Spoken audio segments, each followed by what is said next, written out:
Good evening and welcome to this informational meeting about a possible second incinerator under consideration for north of the Caloosahatchee River and at a location that has been suggested at Board of County Commissioners meeting in Lee County to proceed with joint discussion regarding the Zemel Rd area. And so today, my name is Marcia Ellis, and I'm going to be sharing the information with the Burnt Store communities and the communities that are in both Lee and Charlotte County in proximity within up to, let's say, around 5 miles. In this presentation, you're going to see streets, you're going to see areas that are called out that are approximate and affected by these considerations. So let me go ahead. I'm going to begin by sharing my screen.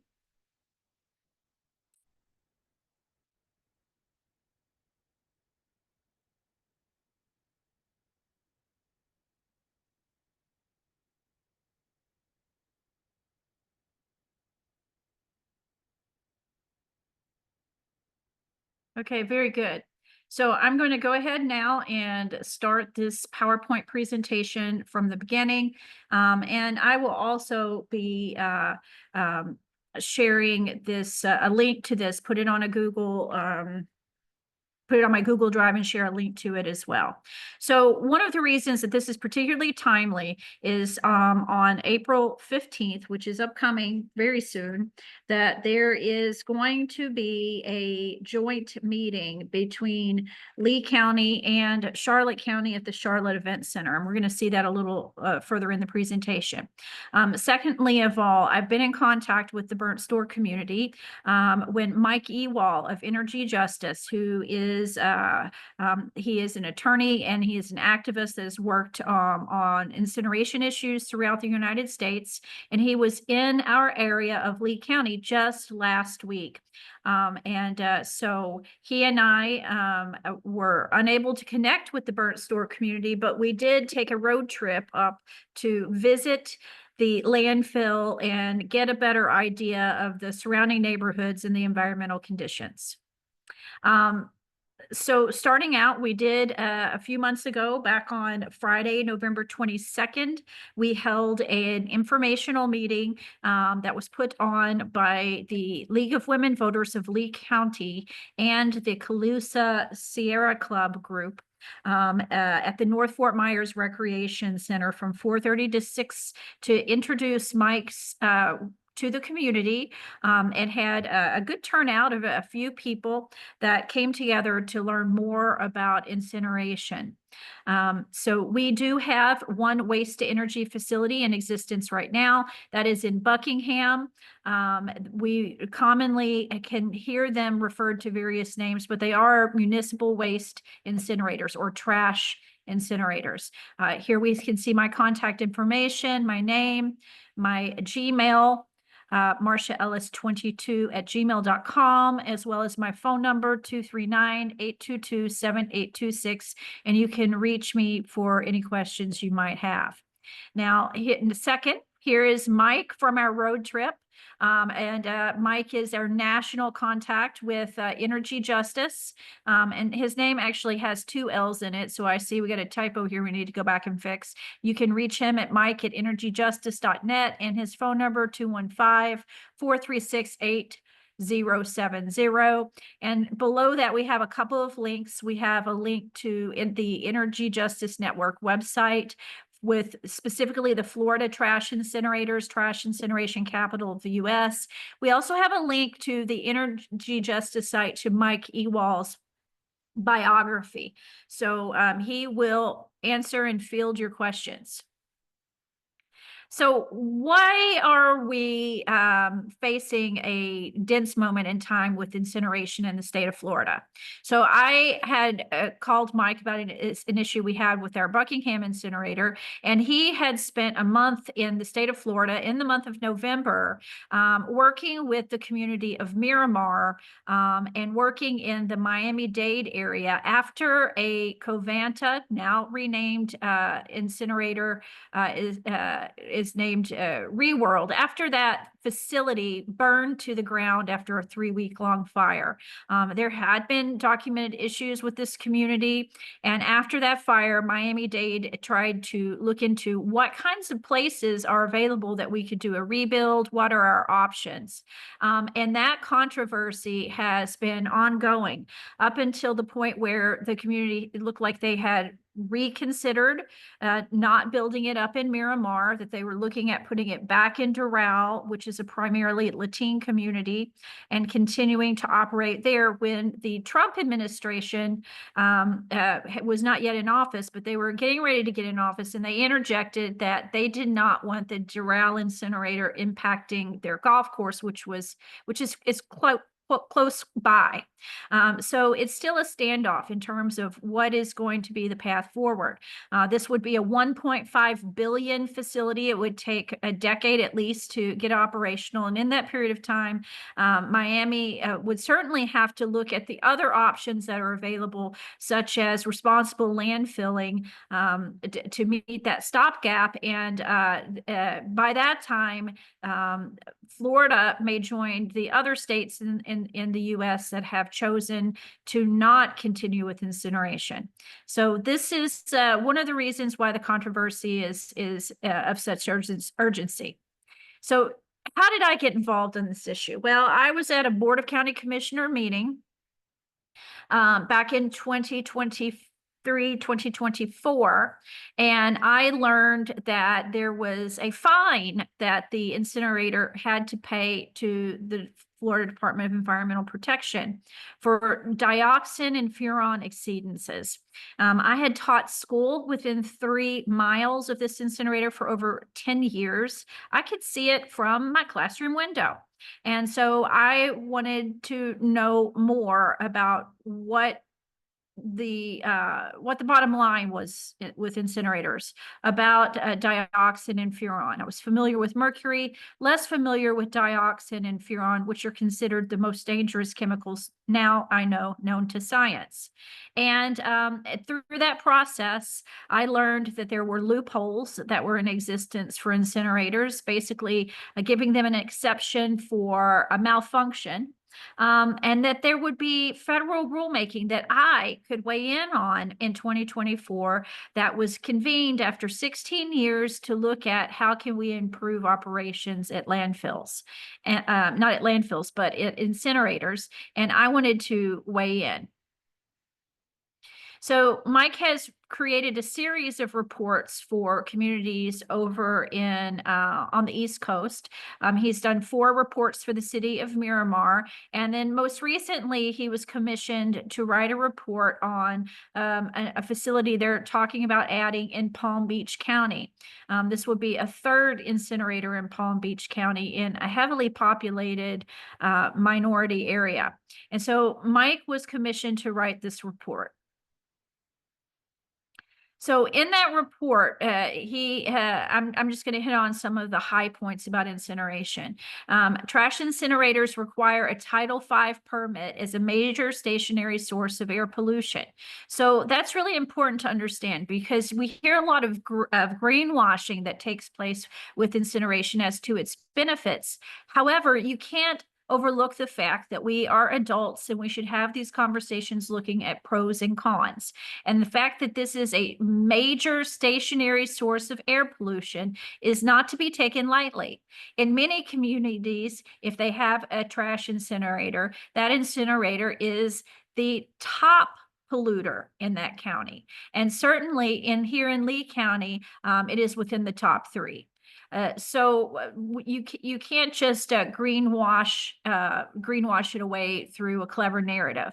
Secondly, the rulemaking for trash incinerators is over at least 14 years behind, and they only commenced that new rulemaking after it was filing suit. So if the history is any indicator, that there is a major lag in terms of updating what's protective of health and responding to the best science when it comes to understanding air pollution, that can lag for well over a decade. Currently, there's a rule that is exempting malfunctions that has been targeted to be closed. And the permits that are issued, for instance, our incinerator in Buckingham has 2 permits, one from 1990 or 2 from 1994 for the first 2 burners that are operating on those permit levels, and then one from 2007 that is operating on those permit levels. But permits are not based on health and safety. They're based on the best available control technology, because many of the pollutants that come from incinerators, there are no safe levels of. For example, mercury and dioxin are 2. The permitted emissions are set by the state environmental agencies. They're not based on health and safety. And bigger plants are permitted to be dirtier because those permits are concentration based. So if the design was burning 1,000 tons of trash a day, they would be allowed to emit a certain amount of pollutants, but a 4,000 ton a day trash incinerator would be allowed to emit 4 times as much.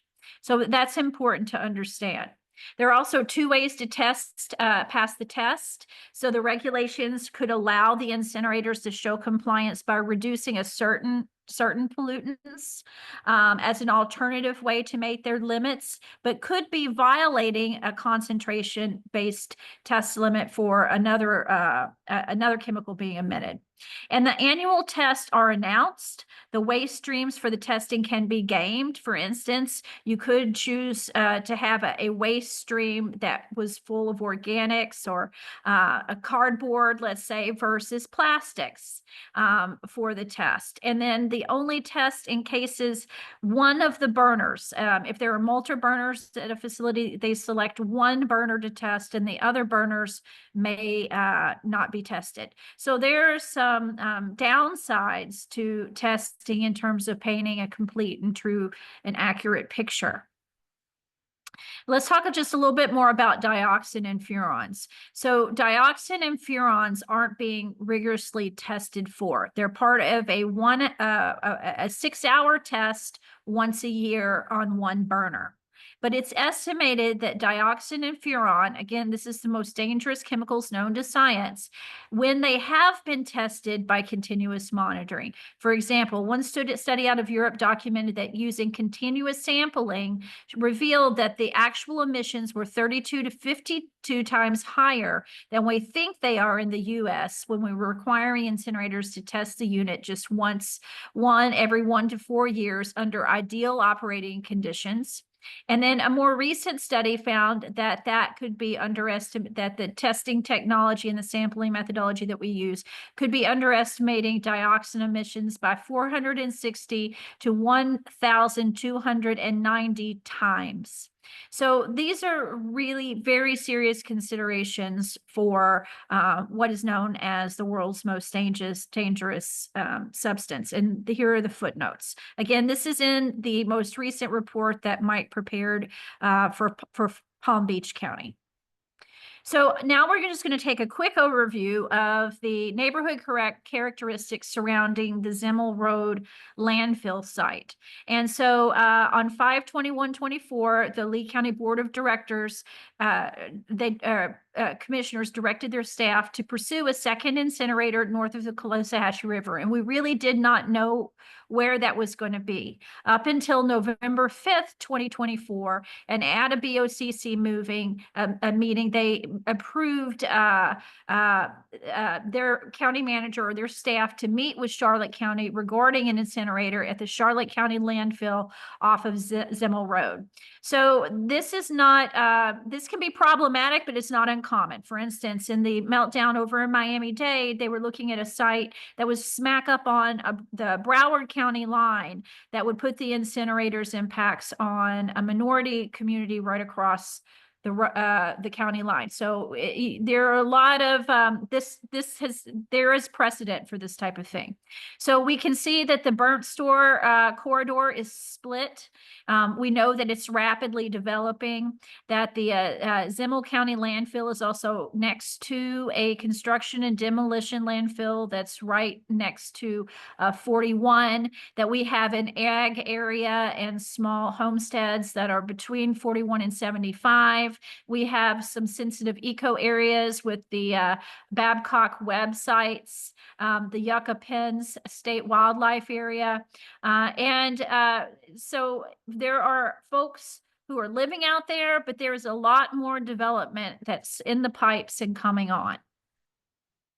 It's also important that we acknowledge that the problems with the Charlotte County landfill, such as the odor, right, which is a real concern. And I've been hearing about this for ever since I started having conversations about incinerators and landfilling, that an incinerator is not a solution to a poorly operating landfill, right?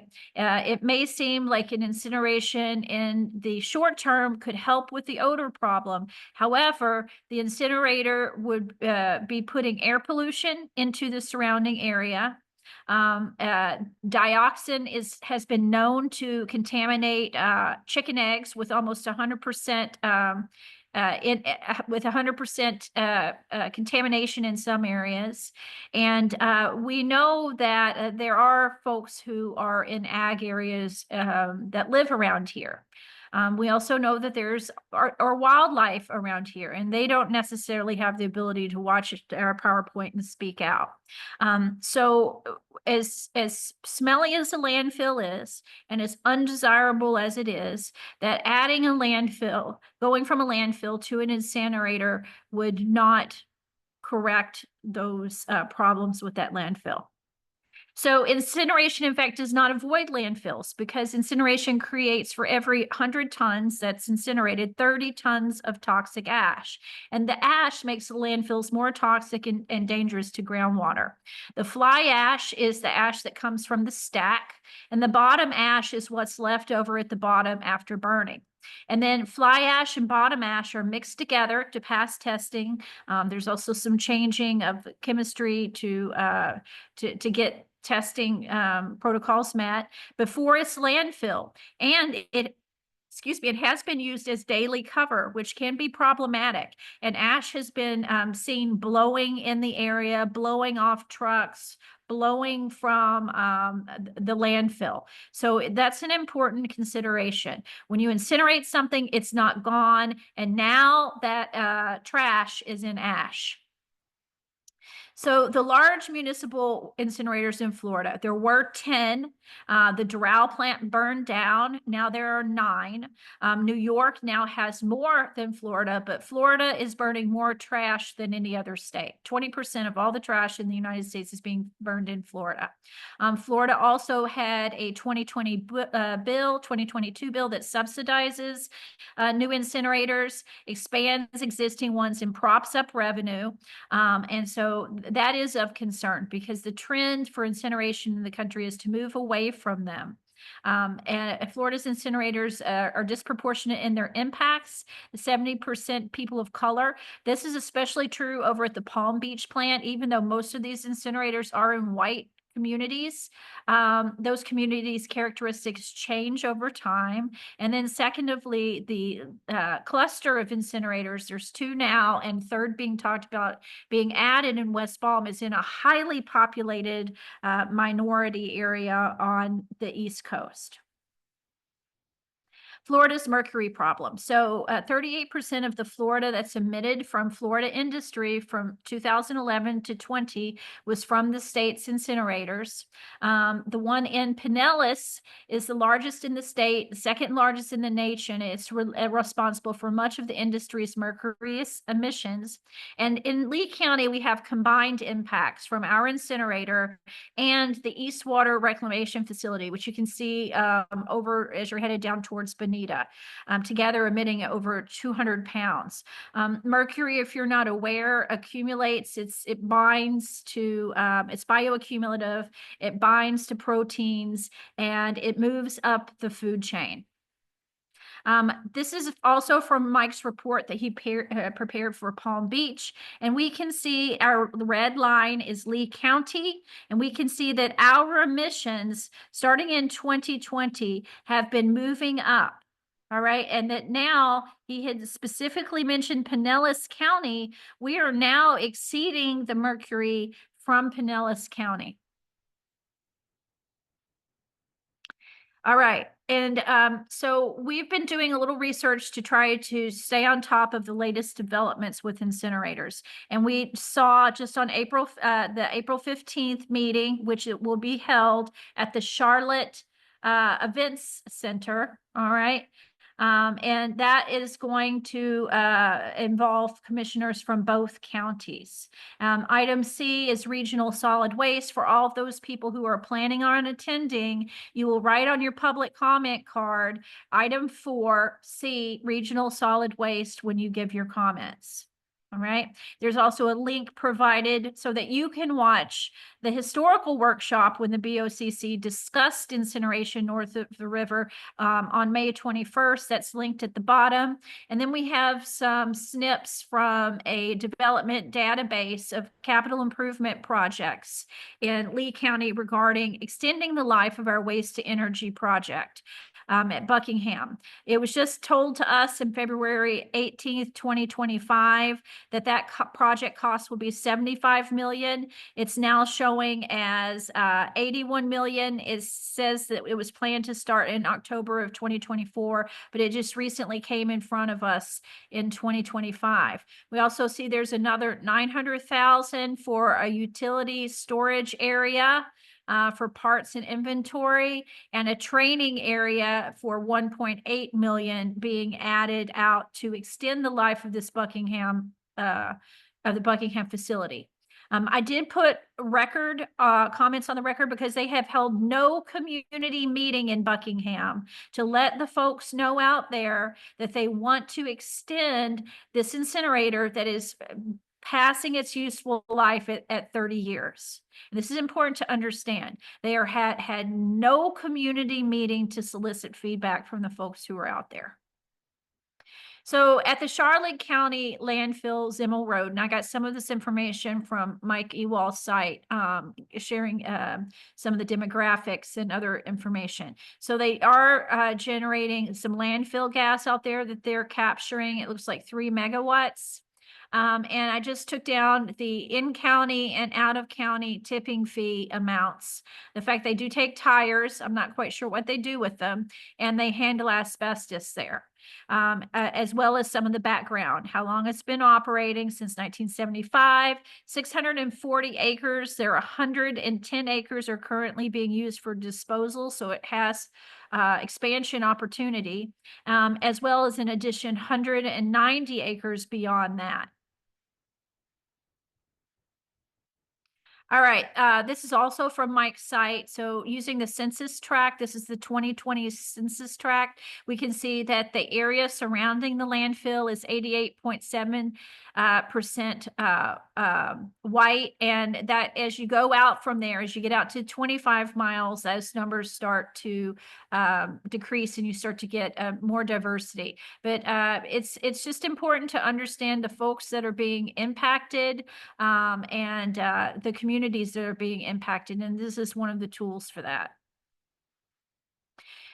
So utilizing the Charlotte County GIS, we did a deep dive into the areas that were impacted and have spent a considerable amount of time driving around in those areas. So the closest impacts are for the Charlotte County folks that live directly across 41 off of the Tangelo Road area, Aurelia Drive, Orange Blossom Boulevard, etc. So this community of small, I would say small ranchettes and small farms, many people have farm animals out there and gardens and chickens and raised poultry. They are the closest. And that is about 0.68.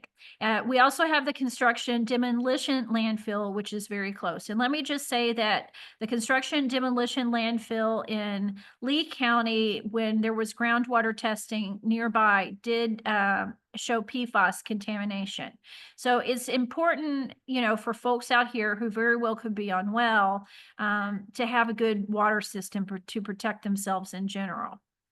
So the roads, again, are off of Tangelo Road, and this is really the closest impacted neighborhood, with even greater impacts with the construction demolition landfill. The next area we're going to talk about is just further north down 41. And these are areas off of Circle Drive, Horse Arena, and there's also the Sun and Shade Manufactured Park that is back in this area. And that is approximately 0.69 miles. All right, so that's about the same distance as the areas to the south. So these are impacted areas, these ranchettes, these properties, as well as the manufactured home area. Next, the Family Farmers Market, where they have about 50 acres under cultivation. I did stop by there because they are about 1.1 miles from the Charlotte County landfill. Nearby roads. So when we go down Zemel Road, we pass the Hanson Range and Gun Club. So we have a subdivision here, a subplat here along Zemel Road. We have an eco areas of the Del Webb wildlife areas. And beyond that, again, we have a neighborhood, and that's Deer Pass Road, with a whole series of ranchettes that are about 2.29 miles from the landfill. Next, underway, there's the Burnt Store Village. It's a residential area. It may have some commercial. I'm sure folks have more information than I do about that. But there's active land clearing and development taking place there right in this area. So we know that we're going to be adding many more folks to that property there. And that distance is right about 2.9 miles, so or 2.2 miles, 2.5 miles to this area that's developing. When we measure from the county landfill to the area of Burnt Store that is developed, that's about 3.2 miles. And we know that these areas that are closer are going to be about 3/4 of a mile closer. So the distances are going to be changing over time for significant portions of the Burnt Store community as this rapid development comes online. So we're talking Zemel Road frontage, and we're talking all the folks that live in the currently named Burnt Store areas, Juarez Circle, Ortega Drive, Islas Drive, Bark Point Drive, all of these roads that exist in the area of Burnt Store that's been developed, as well as when you take a look, you see an area that's been pre-platted directly to the east. All right, again, how close is the development going to come to this landfill? So on the Charlotte County GIS, I did some digging, clicking on the various plat. So this plat right here has been identified, and you can see how close it is to the existing landfill as future land use for the Burnt Store limited development. As well as, right, so there we are. You can see here's the Charlotte County landfill. Here's the construction and demolition landfill. That parcel is listed as part of the Burnt Store limited development, as well as, all right, and that's about 1.4 miles. Now I've moved over to the Lee County LIPA, which is the site that's run by the property appraiser here. So the construction and demolition landfill, you can see just a little bit of that from that satellite image before it drops off. So that's what we're using as our frame of reference here, all right? And then we're adding on about 1/2 mile to the construction and demolition landfill to get approximate numbers for the municipal waste landfill. So we can see that the distance to the closest areas of development are right about 1.5 miles, right, to the construction demolition landfill. So about 2 miles to the Charlotte County landfill. We have some large developments in here. In fact, the Tropical Palms Mobile Home Park, Heron's Glen, and there's also St. Therese Catholic Church in this general area. So we have a lot of streets: Evergreen Avenue, Hemlock Street, Cedar Street, Balsam Streets, Bruce Street, etc. As well as all of the roads that are associated with the trailer park as well. Plumwood Loop, Long Pond Road, Applewood Road. So there are a number of impacted communities on that section of Lee County. As we move down, we can see that the distance from the construction demolition landfill to the southern neighborhood is approximately 2 miles. So we'll say about 2.5 miles to the landfill site. And this would be the Pine Lakes community, the Lake Fairways community, and Fountain View. And we have a number of streets: Circle Pine Road, Gator Creek Court. We have the Lakewood Shore Circle, so that area is in there. Meadowbrook Court, Lofty Lane, Caravan Circle. So we have a number of communities that are impacted. So knowing that this meeting was coming up with Charlotte County, I wrote to our interim director, and we were able to get a forward copy of what their PowerPoint is going to look like. So I snipped it and put it on this slideshow for us. So this is what we can anticipate for the 15th. In fact, let me go back, because here is a link that you can use to access this PowerPoint for yourself. So they're talking about vertical expansion update. So that would be the landfill getting taller, I'm assuming, and the interlocal agreement with Boca Grande. Boca Grande has been appearing at Lee County with a parking issue for the last several months. And they also are anticipating the combined outreach. That's Charlotte County and Lee County combining their outreach on solid waste. So this is what we see on the vertical expansion. They approved a vertical expansion option, increased the landfill by 11 years. They selected an engineering firm, and that looks like it's about $97,500. All right, so this is basically what we're looking at. And that permit would be drafted and sent in about the 26th, April 26th. So this is what we're looking at. And this is the preliminary plan of what that landfill from the side would look like. They have added a new scale house and convenience center and future disposal areas of 180 acres. So it looks like that they are planning a second scale house. And then it looks like that they have identified this section of the landfill for the future 180 acres of additional disposal. Here we go. Scale House Convenience Center.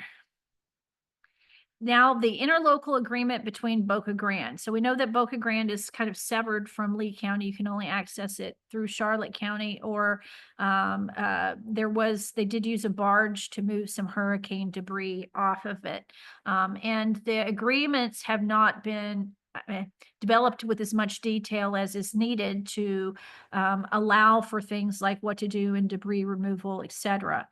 So I think that giving this agreement some attention is a good idea to make sure that we're not going to be overcharged given the next emergency. So it says the Charlotte County resident can use Lee County Solid Waste Division programs, and Lee County can ask Charlotte County to accept excess waste, municipal solid waste, yard waste, disaster debris for disposal at the Charlotte County landfill. And the Charlotte County will decide if this is feasible. If approved, both counties will agree on terms such as the type and the amount of waste, timeframe, fees, etc. All right, so this is the West Charlotte Mini Transfer Recycling Facility, the Mid-County Mini Transfer Recycling Facility, and the Charlotte County Landfill, which is right down here. Combined outreach. Charlotte and Lee County have been communicating about solid waste issues, recycling, illegal dumping, and collaborating on public relation campaigns. So I have personally not seen these, but it looks like there was a recycling campaign from 24 to 2015, 2014 to 2015, and they put in a first page of their hurricane booklet for their CRS. All right. This is this is a current existing trash incinerator in Buckingham. Again, the first two burners were built in 1994. The third burner was added in 2007. The exceedance of dioxin and furan happened in the 2007 burner. So this is what the primary customer service facility, so you can see what this looks like. One of the things that you are going to notice that you can't see from here is there is literally a community park and playground, a whole baseball complex, literally right next door to this facility, as well as 2 schools within 3 miles and a public library. So this is a photograph of the Lee Hendry landfill. It's right across the line. We have the ash area. There was an item moved through the Board of County Commission this year to accept construction debris, or they call it Class 3. It would be the types of waste that doesn't make leachate, but organic matter was included in that. It looks like they also have a compost area and a municipal waste garbage area. So here is the Lee County. Again, these are their materials. Their integrated waste system simplified. Garbage, yard waste, recycling goes to the waste to energy plant. Recycling goes to the waste to energy plant. Excess garbage, mulch, ash, and construction and demolition residue, right? The construction and demolition residue then goes to the landfill. Right? You guys see that. Excess garbage goes to the landfill, though I have not heard of excess garbage going there myself personally. Mulch and ash are going to the landfill. All right. Transfer station in LaBelle. All right. Garbage is going to the Lee and Hendry landfill. Notice that the LaBelle garbage is going to the landfill. It's not coming over to the waste to energy plant that I am aware of. And the transfer station from Clewiston, their garbage is going to the landfill. And compost is going from the landfill out into the community. The countywide biosolids from wastewater, which have proven problematic and contaminated with PFAS, are also going out to the Lee Hendry landfill to be mixed in with 20% with their other compost. So this kind of shows the integrated waste system that currently existing for Lee County, right? And they have interlocal agreements with these interior counties. So this shows the status quo, all right? And in it, it says the Lee Hendry landfill has approximately 6.5 million tons total capacity. And so it says they reach their landfill capacity in 2040. That is a very undeveloped area. There are acres and acres out there. Second, we have the waste to energy plant, which it says they have approximately 100,000 tons of annual capacity. When we did an analysis and we just pulled the figures today, I had Mike work with me and we did the math. They are operating at 79% capacity, according to his figures. Which is quite low for a waste to energy plant. So I'm not sure where their figures are coming from in painting this emergency. And then secondly, sorry about that.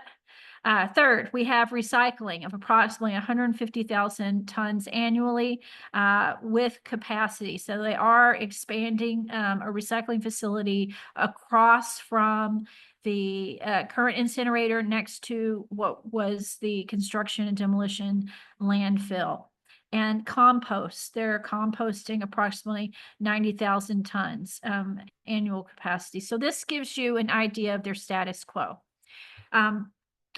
So what the information I'm providing you today is just a first step in formulating the position that you take for yourself and having the information presented in a way that perhaps is different than how it would be presented by someone who has a buy-in, let's say Covanta Reworld. They are a business and they operate these incinerators for profit. That is their business, right?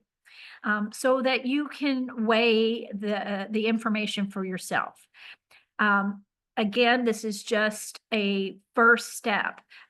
Mike will spend time with your community with a Zoom, or I can go to your community and we can split time. I can be in person, he can be on Zoom, and we can get into more detail about incineration and why landfilling is a safer option. Even if you were to truck the waste all the way across the country, the amount of greenhouse gases that are produced from incineration cannot offset those increases in transportation costs, but there is landfill capacity available.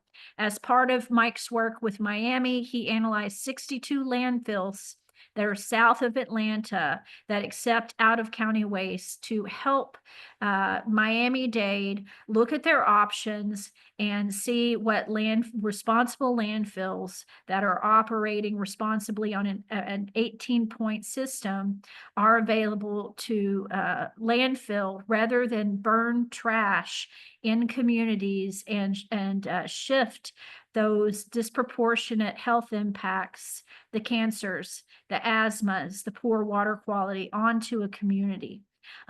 So I will leave it at that.